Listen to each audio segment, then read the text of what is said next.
Hello friends, welcome to my channel. आज मैं आपको कंक्रीट में जो इंग्रेडिएंट्स लगते हैं उनकी क्वांटिटी कैसे एस्टिमेट करें इसके बारे में बताऊंगा। जब भी आपको कंस्ट्रक्शन करवाते हैं तो जब भी आप मिस्त्री से ये पूछेंगे कि कितनी क्वांटिटी लगने वाली है आपके कंस्ट्रक्शन में, तो वो लमसम आइडिया दे देगा कि 1 ट्रॉला 2 ट्रॉला मंगा दे, बट वो कभी भी एग्जैक्ट क्वांटिटी नहीं निकाल के बताता है क्योंकि उसको खुद पता नहीं होता कि कितनी क्वांटिटी चाहिए एग्जैक्टली। मैं आपको बताऊंगा कि आप एग्जैक्ट क्वांटिटी एस्टिमेट कैसे कर सकते हैं। मैंने एग्जांपल लिया है, एक बीम है जिसकी लंबाई 2 मीटर है, गहराई 0.3 मीटर है और चौड़ाई 0.23 मीटर है। तो सबसे पहले हम निकालेंगे कि टोटल क्वांटिटी कितनी चाहिए हमें। तो क्वांटिटी मतलब टोटल मात्रा कितनी चाहिए कंक्रीट की, क्वांटिटी ऑफ कंक्रीट रिक्वायर्ड। वो बेसिकली प्रोडक्ट होगा, वॉल्यूम होगा इसका। तो वॉल्यूम जो होता है वो होता है 2.23 टू 0.3, राइट। ये आ गया हमारा 0.318 क्यूबिक मीटर। ये हो गया हमारा टोटल क्वांटिटी। अब हमें ये डिसाइड करना होगा कि ये रेशियो किस रेशियो में डाला है। रेशियो का मतलब ये होता है कि जो हमारा कंक्रीट है उसमें 3 चीज़ें यूज़ होती है, 4 चीज़ें यूज़ होती है बेसिकली। सीमेंट, सैंड, गिट्टी जो कोर्स एग्रीगेट भी बोला जाता है, और पानी। 4 ही चीज़ यूज़ होती हैं। तो हम पहले आपको बताएंगे कि कौन सा रेशियो यूज़ हुआ है। रेशियो यूज़ हुआ है, मान लीजिए मिक्स M25 है। M25 M इज़ मिक्स और 25 का मतलब है बेसिकली ग्रेड, जो कि उसकी स्ट्रेंथ को दिखाता है। उसका स्टैंडर्ड जो रेशियो डिफाइंड है वो होता है 1, जो कि है सीमेंट। दूसरा है 1 जो कि है सैंड, और तीसरा है गिट्टी जिसको हम कोर्स एग्रीगेट भी बोलते हैं। मान लीजिए इसको गिट्टी लिख लेते हैं, गिट्टी। तो 1 सीमेंट, 1 सैंड और 2 गिट्टी जिसको हम बजरी भी बोलते हैं। इन तीनों का सम क्या हो गया?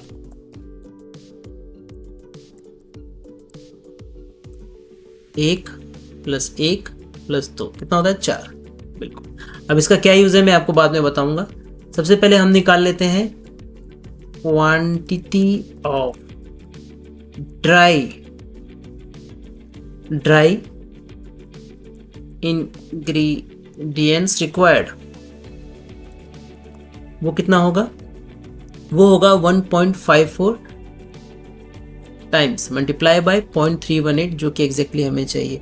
अब आप बोलेंगे कि 1.54 क्या है? तो ये 1.54 बेसिकली आपको ये बताता है जो हमें फाइनल क्वांटिटी चाहिए वो 0.138 चाहिए। वो क्या है? वो हमारा फाइनल फिनिश प्रोडक्ट का वॉल्यूम है। बट एक्चुअली क्या होता है कि जब हम कंस्ट्रक्शन करते हैं तो हम जो एग्रीगेट लाते हैं, जो सीमेंट लाते हैं और सैंड लाते हैं, वो ड्राई फॉर्म में लाते हैं। उसका वॉल्यूम जब 1.54 टाइम्स होगा इस वॉल्यूम के, तभी जो फाइनल प्रोडक्ट होगा उसका वॉल्यूम ये होगा। क्योंकि जब हम पानी डालेंगे तो उसका वॉल्यूम सिकुड़ेगा, कम होगा, उसके जो वर्ड्स होंगे भरेंगे और वॉल्यूम वो कम होगा, जिसकी वजह से फाइनल वॉल्यूम कितना चाहिए होगा हमें? 0.21252 क्यूबिक मीटर। ओके, सबसे पहले हम निकाल लें सीमेंट कितना चाहिए भाई हमें। तो सीमेंट चाहिए हमें, जो हमारा टोटल वॉल्यूम है उसका, देखिए ब्रैकेट स्टार्ट, टोटल वॉल्यूम जो हमें चाहिए मल्टीप्लाई बाय 1 जो हमारा सीमेंट है। सीमेंट का रेशियो में पार्ट कितना है? 1, ठीक है। डिवाइडेड बाय क्या? टोटल कितना है ये? वो है 4। रेशियो को अगर जोड़ दें उनके पार्ट को तो कितना आता है? 4। तो 4 से डिवाइड करेंगे, ये आ गया हमारा 0.05313 क्यूबिक मीटर।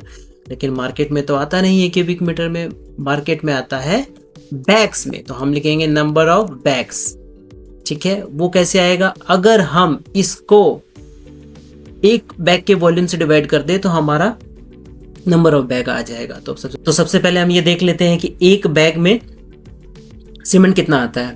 तो हम इसके लिए क्रोम पे चले जाएंगे और देखते हैं वॉल्यूम ऑफ 1 बैग सीमेंट, क्योंकि आपको पता है कि 50 kg का होता है। वो हो गया 0.0347 से 0.035, हम 0.0347 ही ले लेते हैं। ये आ गया हमारा, ये डिवाइडेड बाय 0.0347 क्यूबिक मीटर में जो सीमेंट चाहिए डिवाइडेड बाय एक सीमेंट का बैग का वॉल्यूम कितना है, ये आ गया हमारा number of cement bag 1.53 bags. अब 1.53 बैग्स का मतलब है कि 1.5 बैग सीमेंट हम डालेंगे। दूसरा आ गया हमारा फाइन एग्रीगेट जिसको हम सैंड भी बोलते हैं। तो सैंड की कितनी क्वांटिटी होगी, सेम वही फॉर्मूला लगेगा। टोटल क्वांटिटी कितनी चाहिए आपको, मल्टीप्लाई बाय आपका रेशियो में क्या पार्ट है सैंड का 1 डिवाइडेड बाय टोटल सम कितना होता है। ओके, ये गया 0.035 क्यूबिक मीटर। ओके, अब अगेन एक प्रॉब्लम है, मार्केट में क्यूबिक मीटर में नहीं आता है, मार्केट में आता है क्यूबिक फीट में। तो अब क्यूबिक फीट कैसे करेंगे क्यूबिक मीटर को, तो आगे लेट्स गो टू गूगल बाबा हमें बताएंगे कि कैसे होता है। तो हम सीधा लिखेंगे cubic metre to cubic feet, right. तो 1 cubic metre to 1 cubic foot वो डायरेक्टली बताएगा आपको 35.315। ओके, तो डायरेक्ट आ जाएंगे हम इसमें, ये हो गया मल्टीप्लाई बाय 35.315। ओके, ये हो गया क्यूबिक फीट। इतना क्यूबिक फीट हमें सैंड चाहिए। अब फाइनली आता है हमारा कोर्स एग्रीगेट जो है गिट्टी। गिट्टी कितना चाहिए हमें, same formula, start. Total quantity हमें चाहिए ये मल्टीप्लाइड बाय, यहाँ पे गिट्टी कितना है, गिट्टी का पार्ट 2, तो यहाँ लिखेंगे 2 डिवाइडेड बाय 4।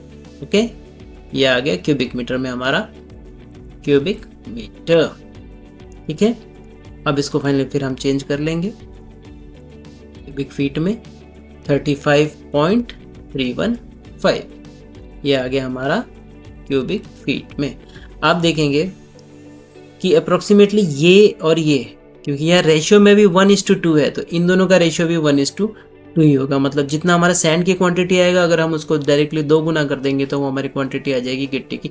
ऐसे ही हम ये तो हमने बीम का निकाला, ऐसे ही हम किसी भी स्ट्रक्चर का निकाल सकते हैं। कोई भी स्ट्रक्चर, जैसे आरसीसी स्ट्रक्चर हो या कोई सीसी स्ट्रक्चर हो, हम सेम तरीका वही रहेगा, या स्लैब हो या कॉलम हो। तो अगली बार से जब भी आपको कोई कंस्ट्रक्शन कराना है तो एस्टिमेट आप खुद से निकाल सकते हैं।